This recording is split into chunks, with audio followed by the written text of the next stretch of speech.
अच्छा भैया, हम व्यास मुनीलाल सवलिया तमाम भोजपुरी के रसिक श्रोता समाज के गोर छू के गोर लागतनी प्रणाम करत बानी। आशीर्वाद के कामना रही।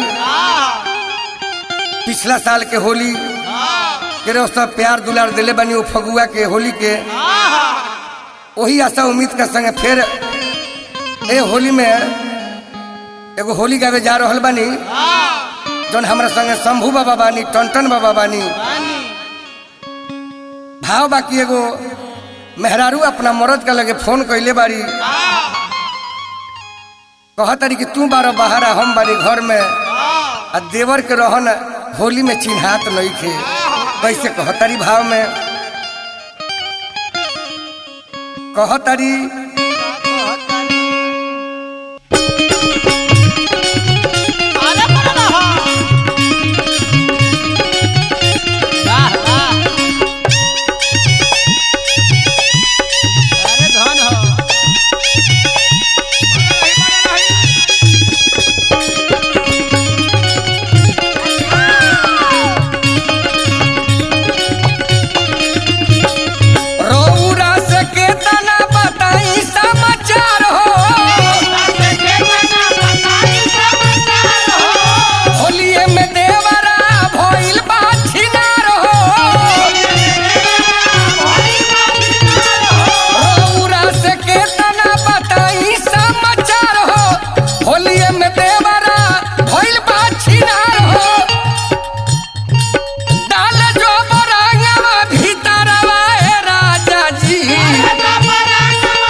खोदला देवारवा राजा जी।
चोलिए पर खेला नजरवा राजा जी,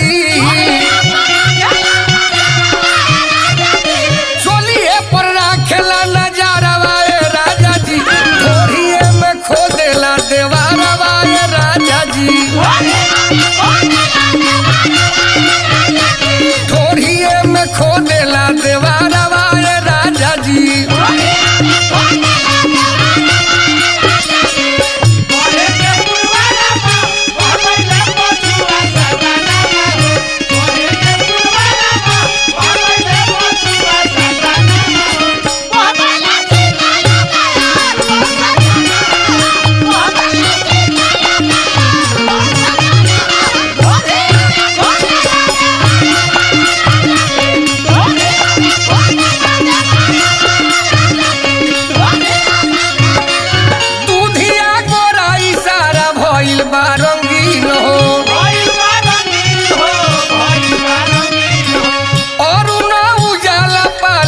मशीन हो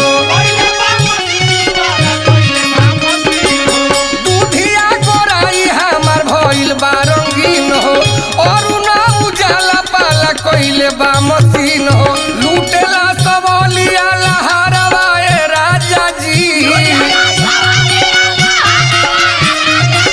लूटेला सबलिया लहरवा राजा जी। ढोरिए में खोदेला देवारवा राजा जी, ढोरिए में खोदेला देवारवा राजा जी।